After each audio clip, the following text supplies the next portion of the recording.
Dans un monde où tout va vite, où les conversations deviennent bruyantes et superficielles, la véritable communication se glisse dans les silences, dans les regards, dans les gestes qu'on n'ose pas nommer. Bienvenue dans cet espace où l'on prend le temps de comprendre ce qui se cache sous la surface. Ici, la philosophie rencontre l'expérience humaine. Et ensemble, on apprend à voir l'invisible. Aujourd'hui, parlons d'un sujet souvent ignoré, mais qui concerne bien plus de gens qu'on ne le croit. Et si une femme mariée ressentait de l'attirance pour un autre homme, elle ne le dira pas, elle ne l'écrira pas, mais elle le montrera, discrètement, lentement, silencieusement, car ce genre d'attirance ne crie pas, elle murmure, et seuls ceux qui savent observer peuvent l'entendre. Avant d'entrer dans les signes, soyons clairs, toutes les femmes mariées ne trahissent pas leur engagement. Et beaucoup sont simplement ouvertes, chaleureuses, humaines.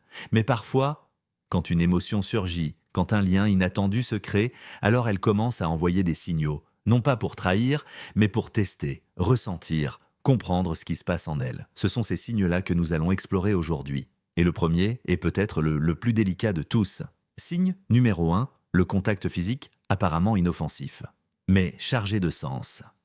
Le corps parle bien avant les mots, et parfois, il dit ce que l'esprit n'ose pas formuler. Prenons un exemple simple, tu es assis à une réunion, elle est là, en face de toi. La discussion se passe bien, légère, elle rit à une remarque, et en riant, elle pose brièvement sa main sur ton bras. Un geste court, tellement bref qu'il pourrait passer inaperçu. Mais toi, tu l'as senti, et si tu y penses bien, ce n'est pas la première fois. Un autre jour, elle te tend un objet, un livre, une tasse, un stylo, et ses doigts effleurent les tiens, lentement. Ou alors, elle reste proche, vraiment proche, pendant que vous parlez. Presque dans ta bulle, presque trop près, mais juste assez pour que tu n'oses rien dire.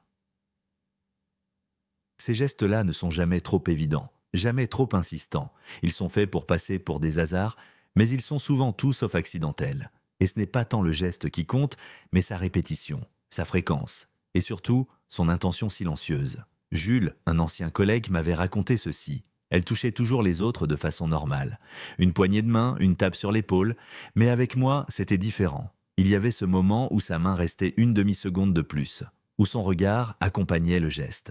C'était subtil, mais tellement présent que j'en suis venu à me demander « Est-ce que je me fais des idées ?» Ce doute-là, ce petit flottement intérieur, est souvent le signe que quelque chose se joue, même sans mots. Il faut comprendre une chose, le toucher est un test. Il dit « Est-ce que tu es réceptif ?» et il observe « Comment tu réagis ?» Ce sont des gestes qui peuvent paraître sans importance, mais si tu les ressens comme différents, particuliers, chargés de quelque chose, c'est que ton intuition te parle. Et dans un monde où tout est déguisé, l'intuition est un guide précieux. Parfois, ce n'est pas ce qu'elle fait avec son corps, mais ce qu'elle dit, ou plutôt la manière dont elle le dit, qui trahit ce qu'elle ressent vraiment. Et c'est là que le deuxième signe subtil entre en jeu. Un signe difficile à repérer, parce qu'il se cache dans les mots anodins, les blagues légères, les conversations apparemment innocentes. Signe numéro 2, elle teste les limites, sans jamais les franchir. Lorsqu'une femme mariée ressent une attirance, elle ne saute pas directement dans le flirt. Elle tâte le terrain, elle observe ta réaction, elle cherche à savoir « est-ce que c'est réciproque ? Est-ce que je peux aller plus loin ?» Mais elle le fait sans jamais se mettre en danger. Voici comment ça peut se passer, vous parlez de tout et de rien. Et soudain, elle glisse une question presque par curiosité. Tu crois que c'est possible, une vraie amitié entre un homme et une femme ? Ou bien, est-ce que tu as déjà été attiré par quelqu'un qui était déjà en couple ? Elle ne dit pas « je pense à toi ». Mais la question vient de quelque part. Et parfois, ce n'est même pas une question, c'est une remarque, presque une plaisanterie. Toi, t'es dangereux, heureusement que je suis marié. Ou encore, si j'étais célibataire, je t'aurais peut-être choisi. Qui sait ? Ces phrases semblent légères, dites avec un sourire. Mais elles ont une double lecture. Elles créent un entre-deux, un espace flou entre le simple jeu et le vrai désir. Un jour, un abonné m'a confié une expérience très claire. Elle m'a dit « Parfois je me demande ce que ça ferait d'être avec quelqu'un de plus à l'écoute. » Elle parlait de moi sans le dire. Et je savais que si je montrais un peu trop d'intérêt, elle irait plus loin. Ce type de test émotionnel est très courant. Il permet à la personne d'exprimer une partie de ce qu'elle ressent sans jamais l'assumer totalement. C'est une stratégie douce qui dit en creux « Je te tends une perche, mais si tu ne la prends pas, je peux faire comme si ce n'était rien. » Et toi, à ce moment-là, tu es face à un choix. Tu peux rire, détourner, ignorer, ou répondre, entrer dans son jeu et faire glisser la relation vers autre chose. Ce type de communication, floue, indirecte, entre les lignes, est une manière pour elle de se protéger tout en avançant. Ce n'est pas une déclaration, c'est une invitation masquée. Et si tu apprends à écouter ce qu'il y a derrière les mots, tu sauras voir venir ce qui se passe, avant même qu'elle ne le reconnaisse elle-même. Il y a des choses qu'on dit, et d'autres qu'on ne dit jamais, mais qui se voient. Le corps parle. Mais parfois, c'est l'image qu'on renvoie qui dit tout.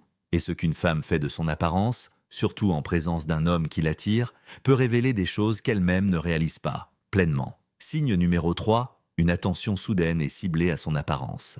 Ce signe est souvent inconscient. Il ne s'agit pas d'un changement radical, spectaculaire, mais de petits ajustements subtils, discrets, qu'elle ne fait qu'en ta présence. Elle ne se transforme pas pour tout le monde, mais pour toi. Quelque chose change. Imagine cette scène. Tu entres dans une pièce, elle est déjà là. Et soudain tu remarques qu'elle remet ses cheveux en place, qu'elle se redresse légèrement, qu'elle ajuste discrètement le col de sa chemise ou son bracelet. Ce sont de petits gestes, mais ils apparaissent au moment précis où tu arrives. Un autre exemple, elle porte plus souvent ce parfum qu'elle ne met jamais d'habitude.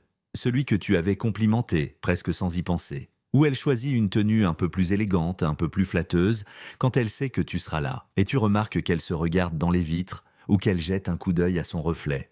Pas pour vérifier quelque chose de précis, mais pour s'assurer qu'elle est bien pour toi. Lucie, une amie de longue date, m'a un jour confié ceci. Quand j'ai commencé à développer une attirance pour un collègue, je ne faisais pas exprès. Mais dès que je savais qu'il serait là, je choisissais mes vêtements avec plus d'attention. Je voulais pas apparaître différente aux yeux des autres, mais à ses yeux, oui, juste à lui. Ce type de comportement peut sembler banal, mais quand il est régulier, ciblé, lié à ta présence, il révèle quelque chose d'important. Elle te voit, elle veut que tu la vois, ce n'est pas qu'elle cherche à séduire ouvertement, mais elle souhaite laisser une trace dans ton regard, te faire ressentir quelque chose, et encore une fois, c'est la répétition qui trahit l'intention. Si elle ne le fait qu'une fois, peut-être que ce n'est rien. Mais si à chaque fois que tu es là, elle devient un peu plus soignée, un peu plus attentive, un peu plus rayonnante, alors il ne s'agit plus d'un hasard, c'est un signal silencieux. Un miroir dans lequel elle espère que tu la verras différemment. Il y a des choses qu'on ne peut pas nommer, mais qu'on sent. Tu connais ce genre de moment. Tu entres dans une pièce et sans qu'un mot ne soit prononcé, tu sens que quelque chose a changé. L'ambiance, le rythme, le silence, l'énergie. Et parfois, l'énergie d'une personne change uniquement quand tu es là. Et ça, c'est un signal très fort. Signe numéro 4, un changement subtil, mais évident d'énergie. Lorsqu'une femme mariée est attirée, il n'est pas nécessaire qu'elle parle, qu'elle touche ou qu'elle regarde de manière insistante. Souvent, c'est dans sa façon d'être que tout se transforme. Dans sa posture, son regard, son niveau de présence. Imaginons, elle est avec d'autres personnes. Elle semble distraite, un peu ailleurs. Et puis tu arrives, tu ne dis rien, tu n'as rien fait de spécial. Mais soudain, elle se redresse. Ses yeux s'animent. Elle sourit. Elle devient plus vivante.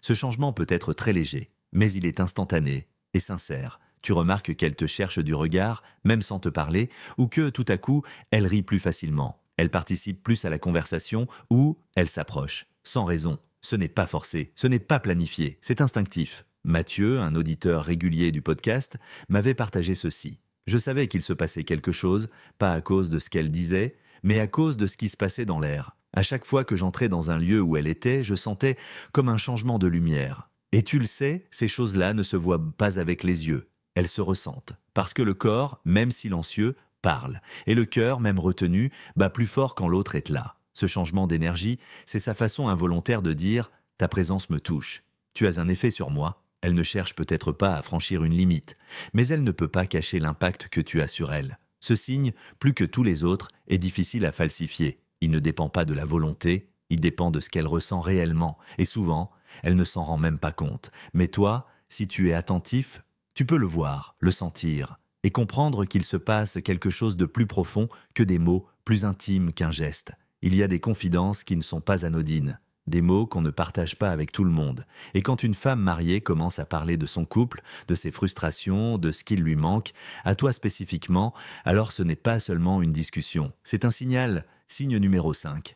Elle partage les failles de son couple avec toi. On pourrait croire que c'est juste de la sincérité, de l'honnêteté. Mais en réalité, c'est une forme d'ouverture émotionnelle, souvent très ciblée. Imaginons, un jour, sans prévenir, elle te dit d'un ton léger « Tu sais, parfois, j'ai l'impression que mon mari et moi, on vit côte à côte, mais plus ensemble. » Ou « Il ne me comprend plus comme avant. » Elle ne crie pas sa détresse, elle ne dramatise pas. Elle dépose simplement un fragment de vérité, là devant toi, et elle regarde comment tu réagis. Ce genre de confidence est une façon de sonder la relation entre vous. Est-ce que tu vas écouter, la soutenir ? lui répondre avec légèreté ou avec profondeur, ou faire semblant de ne pas comprendre. Ce qu'elle cherche, souvent inconsciemment, ce n'est pas juste un avis. C'est un lien émotionnel parallèle, quelque chose qui comble un vide qu'elle n'ose pas nommer. Et si elle te parle souvent de son mari, de ses disputes, de ses manques, de son besoin d'attention ou d'affection, alors ce n'est pas un hasard. Elle a choisi toi, pas ses collègues, pas ses amis, toi. Thomas, un homme que j'ai accompagné en coaching,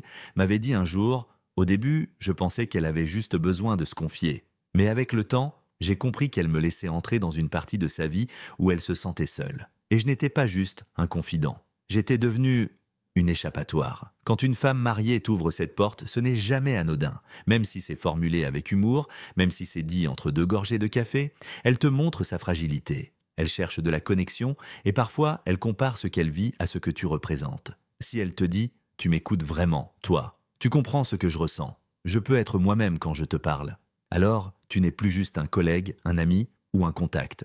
Tu es devenu une présence spéciale. Et ce glissement-là est souvent le prélude d'un lien plus profond. Ces signes, qu'ils soient physiques, émotionnels ou énergétiques, ne veulent pas dire qu'une femme va agir, trahir ou changer de vie. Mais ils disent une chose très claire, quelque chose se passe en elle. Et si tu les vois, si tu les reconnais, tu as le choix. Le choix de poser des limites, ou d'explorer cette connexion plus loin en pleine conscience. Mais quoi que tu choisisses, fais-le avec clarté, avec respect, et surtout avec maîtrise de toi. Si ce contenu t'éclaire, abonne-toi. Ensemble, on avance avec lucidité et maîtrise. Il existe un dernier signe, plus subtil que tous les autres. Un signe qui, à lui seul, peut révéler beaucoup. Non pas à travers ce qu'elle fait devant toi, mais à travers ce qu'elle dit quand tu n'es pas là. Signe numéro 6, elle te mentionne souvent, dans différents contextes. Une femme attirée ne va pas forcément le montrer de manière directe, mais ce qu'elle répète, ce qu'elle ramène à toi, ce qu'elle partage sur toi aux autres, tout cela peut trahir ce qu'elle ressent vraiment. Imaginons une situation simple. Elle discute avec ses collègues ou ses amis et au détour d'une conversation, elle glisse « Tiens, c'est justement ce que Julien disait l'autre jour. Ah, Max adore ce genre de film, il m'en parlait récemment. C'est drôle, mais Antoine pense exactement pareil. » Personne ne trouve ça étrange. C'est dit naturellement. Mais toi, tu remarques, ton nom revient souvent, trop souvent. Elle parle de toi dans des contextes qui n'ont pas forcément de lien direct. Elle fait référence à tes goûts, tes idées, tes réactions, même dans des discussions où elle aurait pu choisir n'importe quel autre exemple. Et parfois, c'est même elle-même qui t'en parle ensuite. Je disais justement à mes amis que tu avais une manière originale de penser. Pourquoi c'est important? Parce que ces mentions montrent que tu occupes un espace mental chez elle. Tu es présent, même quand tu n'es pas là, tu fais partie de ses pensées. Et tu sors naturellement dans ses mots. J'ai accompagné une fois un homme, Lucas, qui me disait « J'ai réalisé qu'elle me mentionnait toujours ». Dans les réunions, dans les pauses, dans les groupes de discussion, elle racontait ce que j'avais dit, ce que je pensais, ce que j'avais fait. C'était jamais flagrant. Mais à force, ça devenait évident. Et ce comportement peut aussi prendre une autre forme. Elle te met en valeur auprès des autres, elle souligne tes qualités, tes compétences, ton humour, elle parle de toi avec admiration. Pas de manière exagérée, mais constante. Et parfois, elle fait même ce que l'on appelle en psychologie un déplacement affectif subtil. Elle parle de toi pour te rapprocher symboliquement de son monde. Un jour, elle dira à ses collègues « J'aimerais bien qu'il rencontre mon mari, je pense qu'il s'entendrait. » Ou à une amie « Je devrais vous inviter tous les deux à dîner un soir, vous seriez sur la même longueur d'onde. » En apparence, c'est amical. Mais en réalité, c'est une façon de légitimer ta place dans sa sphère personnelle, de te rapprocher socialement, puis émotionnellement. Ce type de comportement devient encore plus significatif si elle se souvient de petits détails que tu as dit une seule fois, parle de tes préférences, tes habitudes, tes passions, ou te défend ou te justifie quand quelqu'un te critique ou te taquine. Et ce qu'il faut bien comprendre, c'est que une femme qui te ramène dans ses conversations, c'est une femme qui ne t'a pas quitté dans ses pensées. Ce signe est moins évident, moins spectaculaire, mais il est profond, parce qu'il témoigne d'un attachement mental. Et parfois, ce lien-là est plus fort encore que les gestes physiques ou les mots doux. Être mentionné souvent, c'est être présent dans l'univers de l'autre. Et quand ça vient d'une femme mariée, cela veut dire « je pense à toi », plus que je ne veux l'admettre, c'est un signe silencieux, mais qui parle fort, très fort.